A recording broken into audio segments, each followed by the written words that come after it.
अथर्ववेदे प्रथमाष्टके तृतीयोऽध्यायः। ॐ एतायामोपगव्यन्त इन्द्रमस्माकं सुप्रमतिं वावृधाति अनामृणः कुविदादस्य रायोगवाङ्केतं परमावर्जते नः उपेदहन्धनदामप्रदीतं जुष्टान्नश्येनोपसतिं वदामि इन्द्रन्नमस्यन्नुपमेभिरर्कैर्यस्तोद्रभ्यो हव्यो अस्ति यावन् निसर्वसेन निषुधीङ्ग्रसक्तसमर्योगा अजति यस्य वष्टि चोष्कूयमाण इन्द्रभूरिवामं मापणिर्भूरस्मदधिप्रवृद्ध बधिर्हिरस्युन्धनिनं घनेनङ्गेकश्चरन्नुपशाकेभिरिन्द्र धनोरथिविषुणक्ते व्यायन्न यज्वानः सनकाः प्रेतिमीयुः पराजिच्छीर्षावमृजुस्त इन्द्रायज्वानो यज्वभिः स्पर्धमानाः प्रयद्दिवो हरिवस्थातरुग्रनिरौ व्रताम् अधमो रोदस्योः अयुयुत्सन्ननवद्यस्य सेनामयातयन्तक्षितयो न भग्वाः वृषायुधो न भद्रयो निरष्टाः प्रबद्भिरिन्द्राच्चितयन्त आयन् त्वमेतान् धृततो जक्षतश्चायोधयो रजस इन्द्रपारे अवादहो दिव आदस्युमुच्चा प्रसुन्वतस्तुवतः शंसमावह चक्राणासः परेणहं पृथिव्या हिरण्येन मणिना शुम्भमानाः न हिन्वानासस्तितिरुस्त इन्द्रं परिस्पशो अदधात् सूर्येण पर्यदिन्द्ररोदसी उभे अबुभोजीर्महिना विश्वतस्सीम् अमन्यमानाम् अभिमन्यमानैर्निर्ब्रह्मभिरथमोदस्युमिन्द्र न ये दिवः पृथिव्या अन्तमापूर्णमायाभिर्धनदां पर्यभूवन् युजं वज्रं वृषभश्चक्र इन्द्रो निर्ज्योतिषा तमसोगा अदुक्षत् अनुस्वधामक्षरन्नापो अस्यावर्धतमध्यानाव्यानाम् सत्रीचीनेन मनसा तमिन्द्रवोजिष्ठेन हन्मनाहन्नभिद्योन् याविध्यति देविशस्य दृढा विशृङ्गिणमभिनच्छुष्णमिन्द्राः यावत्तरो मघवन्यावरोधो वज्रेण शत्रुमवतीः पृतन्युम् अभिसिद्धो अजिगादस्य शत्रून्विदिग्मेन वृषभेणा पुरोभेत् संवज्रेण सृजद्वृत्रमिन्द्रः प्रस्वां मतिमतिरच्छाशदानः आवः कुत्समिन्द्र यस्मिन् चाकन्द्रावो वज्रं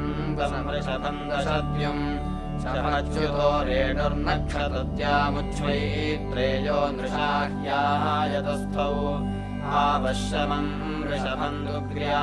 सुक्षेत्रदेशे मघवंशित्र्यङ्गा योक्चिदत्रतस्थिवांसोः अग्रञ्छत्रो यथामथरा वेदनाकः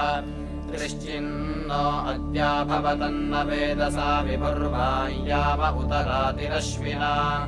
युवोर्हि यन्त्रं हिम्येव वाससोऽभ्याजंसेन्या भवतं मनीषिभिः त्रयः पवयो मधुवाहने रथे सोमस्य वेनामनुविश्व इद्विदुः त्रयस्कम्भासस्कभिता स आरभेत्रिर्नक्तै याथस्त्रिर्वश्मिना दिवा समाने अहं त्रिरवद्यगोहनात्रिरद्य यज्ञं मधुना मिमिक्षतम् त्रिर्वाजवतीरिशो अश्विना युवन्दोषा अस्मभ्यमुषसश्च विन्वतम् त्रिर्वर्तिर्यातन्त्रिरनूरतेजनेत्रिः सुप्राव्ये त्रेधेव शिक्षतम् त्रिर्नान्द्यं वहतमश्विना युवन्त्रिः पृक्षो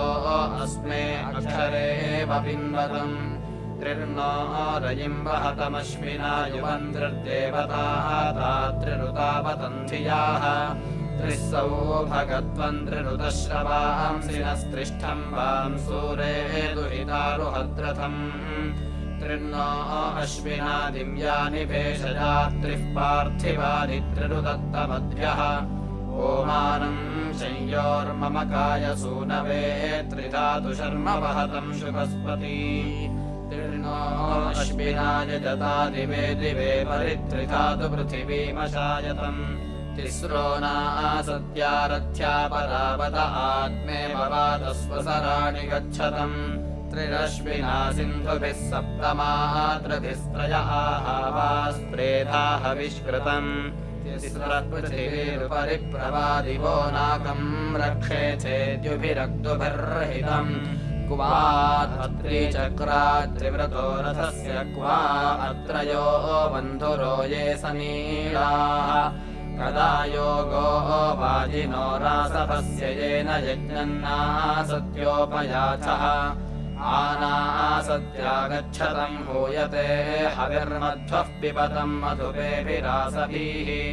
युवोर्हि पूर्वम् सवितोषसो रथमृताय चित्रम् कृतवन्तमिष्यति आनासत्या त्रिभिरेकादशैरिह देवेभिर्यातम् मधुपेयमश्विना प्रायुस्तारिष्टम् नीरपांसि मृक्षतम् सेधतम् वेशो भवतम् स चाभुवा आनो अश्विना त्रिव्रता रथेनार्वाञ्चम् रयम् वहतम् सुवीरम् शृण्वन्ता वामवसेजो हवीमि वृथे च नो भवतम् वाजसातौ ह्वयाम् यज्ञिम् प्रथमम् स्वस्तये ह्वयामि मित्रावरुणा विहावसे ह्वयामि रात्रीम् जगतो निवेशनीम् ह्वयामि देवम् सवितारमूतये आकृष्णेन रजसा वर्तमानो निवेशयन्नमृतम् मर्त्यम् च हिरण्ययेन सविता रथेना देवो याति भुवनानि पश्यन् याति देवः प्रवतायात्युद्वतायाति शुभ्राभ्याम् यजतो हरिभ्याम् आदेवो याति सविता परावतोपविश्वा दुरिता बाधमानः अभिवृतम् कृशनैर्विश्वरूपम् हिरण्यशम्यम् यजतो बृहन्तम्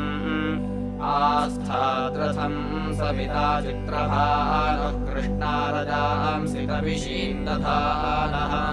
विजनाञ्छ्यावाश्चितिपादो अख्यन् रथम् हिरण्यप्रमुगम् वहन्तः शश्वद्विषः सवितुर्दैव्यस्योपस्थे विश्वा भुवनानि तस्थुः तिस्रोऽद्यावः सवितुर्द्वा उपस्थाम् एकायमस्य भुवने विराशात् आणिन्नरथ्यममृताधितस्थुरिह ब्रवीतु य उतच्चिकेतत् विसुपर्णो अन्तरिक्षाण्यख्यद्गभीरवेपासुरः सुनीथः वेदानीम् सूर्यः कश्चिकेतकतमान्द्याम् रश्मिरस्याततान अष्टौ यक्षर्ककुभः पृथिव्या स्त्रीधन्वयोजना सप्तसिन्धून् हिरण्याक्षः सविता देव आगाद्दधद्रत्नादाशुषे वार्याणि हिरण्यपाणिः सविता विचर्षणिरुभेद्या वा पृथिवी अन्तरीयते अपामीवाम् बाधते वेति सूर्यमभिकृष्णेन रजसाद्यामृणोति हिरण्यहस्तो असुरः सुनीतः सुमृळीकः स्वमाङ्ग्यात्वर्वाङ् अपसेधन् रक्षसो यातु धानानस्थाद्देवः प्रतिदोषम् गृणानः ये ते पन्थाः सवितः पूर्यासो रेणवः सुकृता अन्तरिक्षे तेभिर्नो अद्य पथिभिः सुगेभिरक्षा च नो अधि च ब्रूहि देवान् प्रभो यह्वम् पुरूणाम् मिशान् देवयतीनाम् अग्निम् सूक्तेभिर्वचोभिरीमहेयम् सीमितन्य ईळते जनासो अग्निन्दधिरे सहोवृथम् हविष्मन्तो विधेमते सत्त्वन्नो अद्य सुमनाः इहाविता भवाजेषु सन्त्या प्रत्वा दूतम् ऋणीमहे होतारम् विश्ववेदसम् महस्ते सतो विचरन्त्यर्चयो दिविस्पृशन्ति भानवाः देवासस्त्वा वरुणो मित्रो हर्यमा सन्दूतम् पत्नमिन्धते विश्वं सो अग्ने जयति त्वयाथनय्यस्ते ददाशमर्त्याः मन्द्रो होता गृहपतिरग्ने दूतो विशामसि त्वे विश्वा सङ्गतानि व्रता ध्रुवायानि देवा अकृण्वत त्वे इदग्ने सुभगे यविष्ठ विश्वमाहूयते हविः सत्वन्नो अद्य सुमना उता परं यक्षि देवान् सुवीर्याः तङ्घे मिथ्यानमस्मिन उपस्वराजमासते होत्राभिरग्निम् मनुषः समिन्धते तिर्वांसो अतिश्रिताः खनन्तो वृत्रमतरन्द्रोदसी अप उरुक्षयाय चक्रिरे उवत्कण्वे वृषाद्युम्न्याहुतः क्रन्ददश्लोकविष्टिषो संसीदस्व महाङ्गसिशोचस्व देववीतमः विधूममग्ने अरुषम् वियेध्य सृज प्रशस्तदर्शतम् यन्त्वा देवासो मनवेदथुरिह यजिष्ठम् हव्यवाहन यङ्कण्वो मेध्यातिथिर्थनस्पृतयम् वृषायमुपस्तुतः यमग्निम् मेध्यातिथिः कण्वलीहृतादधि तस्य प्रेषो लीदियुस्तमिमारुतस्तमग्निम् वर्धयामसि रायस्फूर्तिस्वधावोऽस्ति हितेऽग्ने देवेष्वाप्यम् त्वम् वाजस्य श्रुत्यस्य राजसि स नो मृणमहाङ्गसि ऊर्ध्व ऊष्ण ऊतये तिष्ठा देवो न सविता ऊर्ध्वो वाजस्य सनिताय दञ्जिभिर्वाघद्भिर्विह्वयामहे ऊर्ध्वो नः पाह्यम् हसोनिकेतुना विश्वम् समत्रिणन्दः कृधीन ऊर्ध्वाञ्चरथाय जीवसे विना देवेषु नो दुवाः पाहि नो अग्ने रक्षसः पाहि धूर्तेररावणः पाहि रेषत उत वाजिघांसतो बृहद्भानो यविष्ठ्य खनेव विश्वग्विजह्य रावणस्तपुर्जम् भयो अस्मदृक् यो मर्त्यः शिशीते अत्यग्दुभिर्मानः सरिपुरीशत अग्निर्वौने सुवीर्यमग्निः कण्वाय सौभगम् अग्निः प्रावन्मित्रोतमेध्यातिथिमग्निः साता उपस्तुतम् अग्निना दुर्वशंयतुम् परावर उग्रादेवम् हवामहे अग्निर्नयन्नववास्त्वम् बृहद्रथम् दुर्वीरिन्द्रस्य वेसहाः नित्वामग्ने मनुर्दधे ज्योतिर्जनाय शश्वते दीदेथ कण्वऋतजातवुक्षितो यन्नमस्यन्ति कृष्टयाः तेषासो अग्नेरमवन्तो अर्चयो भीमासो न प्रतीतये रक्षस्विनः सदमिद्यातु मावतो विश्वम् समत्रिणन्दः क्रीडम् वश्यर्थो मारुतमनर्वाणम् रथे शुभम् कण्वा अभिप्रगायत ये पृषतीभिररिष्टिभिः साकम् वाशीभिरञ्जिभिः अजायन्तः स्वभानवः येव शृण्वतेषाङ्कशाहस्तेषु यद्वदान् नियामम् चित्रमृञ्जते प्रवश्यर्थाय कृष्वये त्वेषद्युम्नाय शुष्मिने देवत्तम् ब्रह्म गायत प्रशंसागोष्वघ्न्यम् क्रीडम् यच्छर्थो मारुतम् जम्भेरसस्य वावृधे को वो परिशिष्ठः नरो दिवश्चग्मश्च धूतयः यत्सेमन्तन्नधूनुथ निवो यामायमानुषो तत्र उग्राय मन्यवे जिहीतपर्वतो गिरिः येषामज्मेषु पृथिवी जुजुर्वाम् इव विश्वतीः धियायामेषु रेजते स्थिरम् हि जानमेषाम् वयो मातुर्निरेतवे यत्सेमनुद्विताशवाः उदुत्येषु न भोगिनः काष्ठा अज्मेष्वत्नत वाश्ला अभिज्ञुयातवे त्यञ्चिद्घा दीर्घम् ऋतुम् विहो न पातमवृद्धम् प्रत्यापयन्ति यामभिः मरुतो यद्धवो वलञ्जनाङ्गचुच्यवीतन गिरीन्द्रचुच्यवीतन यद्धयान्ति मरुतः संहब्रुवते ध्वन्ना शृणोति कश्चिदेषाम् प्रयातशीभमाशुभिः सन्ति कण्वेषु गोदुवाः तत्रोषु मादयाद्वै अस्ति हिष्मामदाय वस्मसिष्मा वयमेषाम् विश्वम् चिरायुर्जीवसे कद्धनूनम् कथप्रियः पिता पुत्रम् नस्तयोः कथित्वे वृत्तबर्हिषः क्व नूनम् कद्वो अर्थम् गन्ता दिवो न पृथिव्याः क्व वो गावो न रण्यन्ति क्व वः सुम्नानम् यांसि मरुतः क्व सुविता ओ विश्वानि सौभगा यद्योऽयम् वृष्णिमातरो मर्ताः सस्यातना स्तोतावो अमृतः स्यात्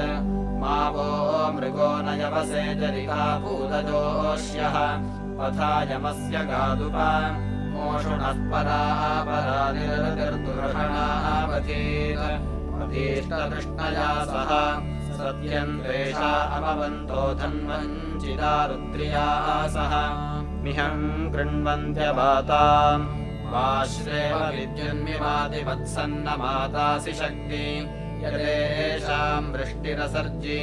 दिवा चित्तमः कृण्वन्ति पर्जन्येनोदवाहेन यत्पृथिवीम् युन्दन्ति अधस्मनान् मरुताम् विश्वमासत्मपार्थिवम् अरेजन्तप्रमानुषाः मरुतो वीळुपाणिभिश्चित्रारोधस्वतीरतो याते मखिद्रयामभिः स्थिरावः सन्तु नेमयोरथा अश्वास एषाम् सुसंस्कृता अभीशपः अच्छा आवदातना गिराजरायै ब्रह्मणस्पतिम् अग्निम् मित्रम् न दर्शतम् मिमीः श्लोकमास्ये पर्जन्य इव ततनः गायगायत्र मुख्यम् वन्दस्वमारुतम् गणम् त्वेषम् वनस्युमर्गिणम् अस्मे वृद्धा असन्निहा प्रयदित्था परावतः शोचिर्नमानमस्यथ कस्य क्रत्वा मरुतः कस्य वर्पसाकञ्याथकम् हतूतयः स्थिरावः सन्त्वायुधा पराणुदे वीळो उत प्रतिष्ठते युष्माकमस्तु तविषेपनीयसेमामर्त्यस्य मायिनाः पराहयत्स्थिरम् हत नरो वर्तयथा गुरो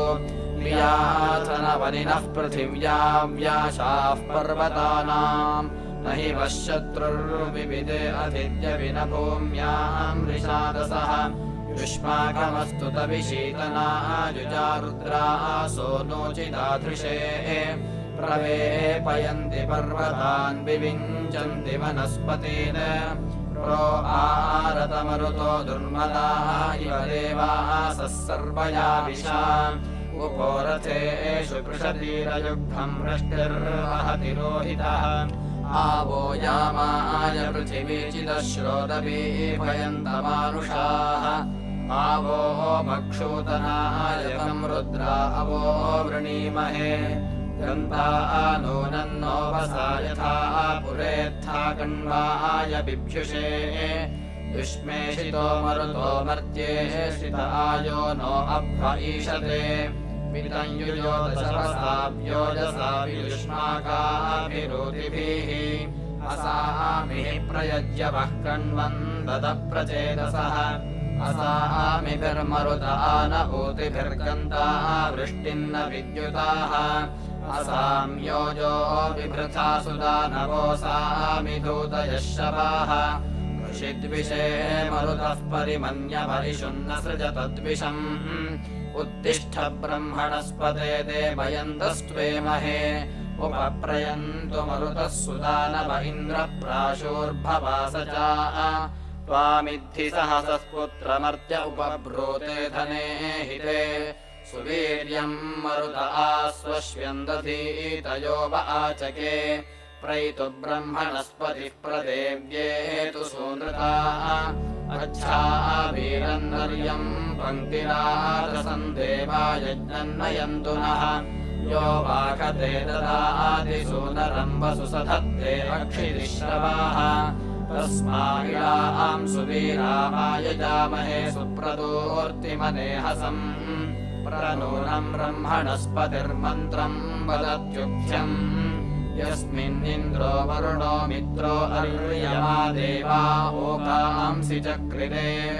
तमिद्वोचेमा विदथेषु शम्भुवम् मन्त्रम् देवा अनेहसम् इमाम् च वाचम् प्रतिहर्यथा नवो विश्वे त्वामावो अश्नवत् वो देवयन्तमश्नवज्जनम् गो वृक्तवर्हिषम् प्रप्रदाश्वान् पस्त्याभिरस्थितान् तर्वावत्क्षयम् दधे उपक्षत्रम् रञ्चितहन्ति राजभिर्भये चित्सुक्षितिम् दधे नास्य वर्तानतरुता महाधनेनार्भे अस्ति वज्रिणाः यम् रक्षन्ति प्रचेतसो वरुणो मित्रो अर्यमा नो चित्सदभ्यते जनाः यम् बाहुते एव विप्रतिपान्ति मर्त्यम् ऋषः अरिष्टः सर्व एधते विदुर्गा विद्विषः पुरोघ्नन्ति राजान एषाम् नयन्ति दुरिताधिरः सुगः पन्था अनृक्षर आदित्या सरतञ्यते आत्रा आवघातो अस्ति वः यं यज्ञन्न यथा नर आदित्या ऋजुना पथा प्रवस्सतीतयेन शत् सरत्नम् मर्त्यो वसु विश्वन्तोकमुतत्मनाः अच्छागच्छत्यस्त्रतः कथाराधामसखाय स्तोमम् मित्रस्यार्यम् नः महिप्सरो वरुणस्य मा वोघ्नन्तम् मा शपन्तम् प्रतिवोचे देवयन्तम् सुम्नैरिद्व आविवासे चतुरश्चित्तदमानाद्बिभीयादानिधातोः न दुरुक्ताय स्पृहयेत् सम्पोषन्नध्वनस्तिरव्यम्हो विमुचो न पात् सक्ष्वा देव प्रणस्पुरः यो नः पूषन्नखो वृको दुष्येव आदिदेशति अपस्मतम् पथो जहि अपत्यम् परिपन्थिनम् मुषीवाणम् हुरश्चितम् दूरमधिश्रुते रजा त्वन्तस्य त्वया विनोखशम् सस्य कस्यचित् पदाभितिष्ठत पुषिम् आदत्ते दस्रमन्तु मः पूषन्नवो वृणीमहे येन पितॄन चोदयः अथा नो विश्वसौभगहिरण्यवाशीमत्तम धनानि सुषणाकृति अतिनः सश्चरो नय सुगानः सुपथा गृणो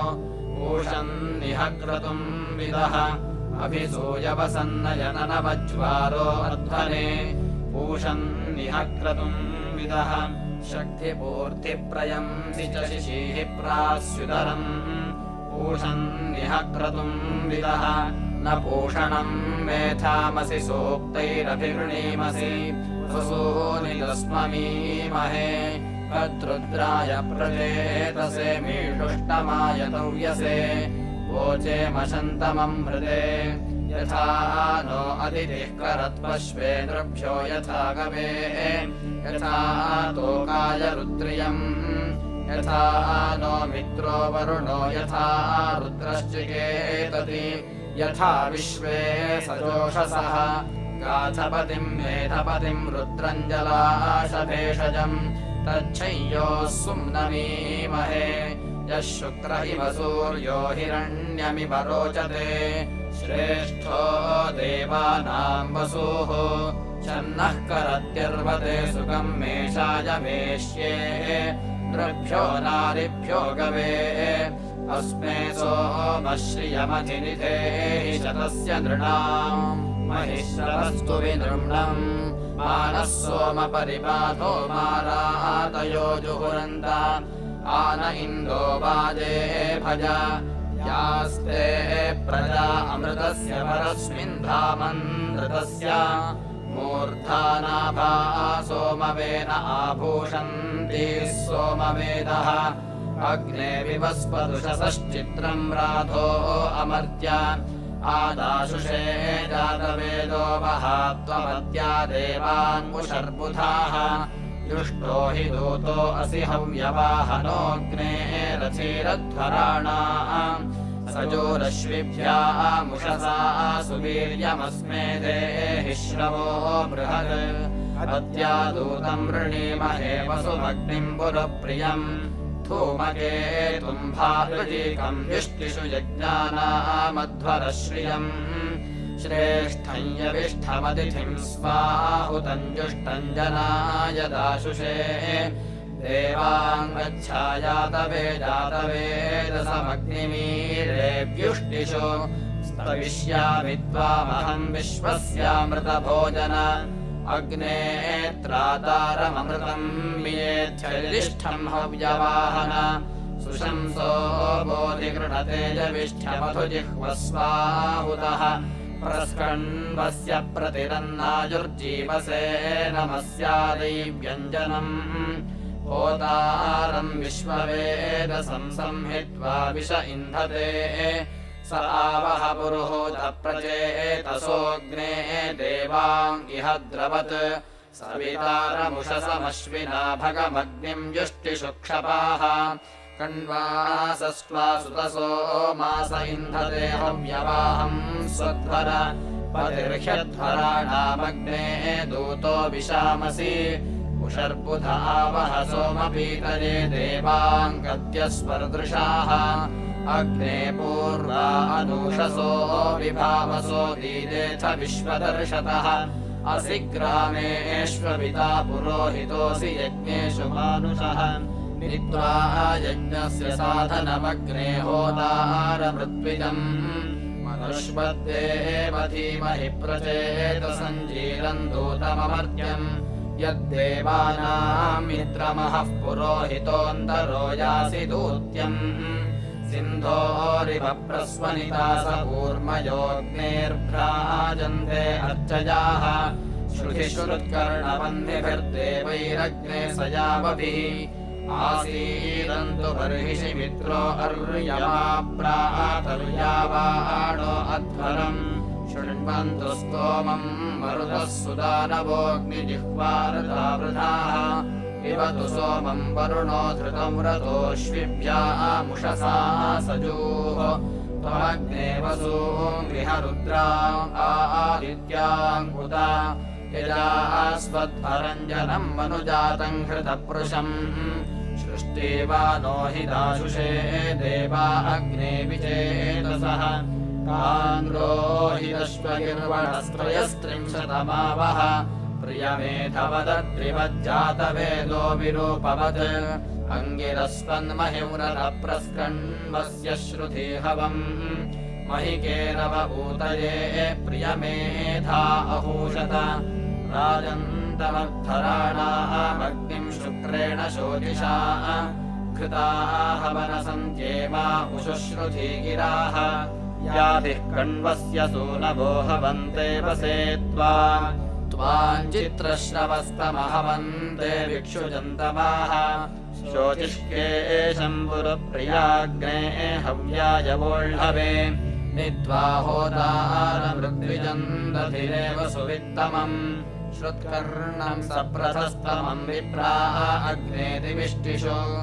आत्वा विप्राः अजुज्यवुः सुतसो मा अभिप्रयाः बृहद्भा विभ्रतो हविरग्ने मर्ताय दाशुषे प्रातर्यावणः सहस्कृतसोमपेयाय सन्ध्या इहाद्यदैव्यञ्जनम् बर्हिरासादयावसो अर्वाञ्चन्दैव्यञ्जनमग्ने यक्ष्वसहूतिभिः अयम् सोमः सुदानवस्तम्भाततिरो अन्यम् एषो उषा अपूर्व्याव्युच्छति प्रियादिवः स्तुषेवामश्विना बृहत् यादस्रा सिन्धुमातरा मनोतरारयीणाम् धिया देवावसुविदाः मज्यन्ते वाङ्ककुहासो जूर्णायामधिविष्टपि यद्वाम्रथो विभिष्पदात् हविषा आजारो अपाम् विपर्तिपपुरिर्नरा पिता पुटस्य दर्शनिः आधारो वामतीनान्नासत्यामतवचसा पातम् सोमस्य धृष्णुया या नः पीपरदश्विना ज्योतिष्मतीतमस्तिरः तामस्मे रासाथामिषम् आनो नावामतीना यातम् पाराय गन्तवे युञ्जाथामश्विनारथम् हरित्रम् वान्दिवः स्पृथुतीर्थे सिन्धूनाम् रथाः धियायुयुज्र इन्दवः दिवस्कण्वास इन्दवो वसु सिन्धूनां पदे स्वं बौलिङ्कुहचित्सथः अगोदुभावु अंशवे हिरण्यं प्रति सूर्याः व्यक्षज्जिह्वयासितः अगोदुपारमेतवे पन्था ऋतस्य साधुजा अदर्शि विस्मृतिर्दिवः तत्तदिदश्विनो रवो जरिता प्रतिभूषति मदे सोमस्य विप्रतोः पावसाना विवस्पति सोमस्य पीत्या गिरा मनुष्वच्छं भो आगतम् युवोरुषा अनुश्रियं परिज्मनोरुपाचरत्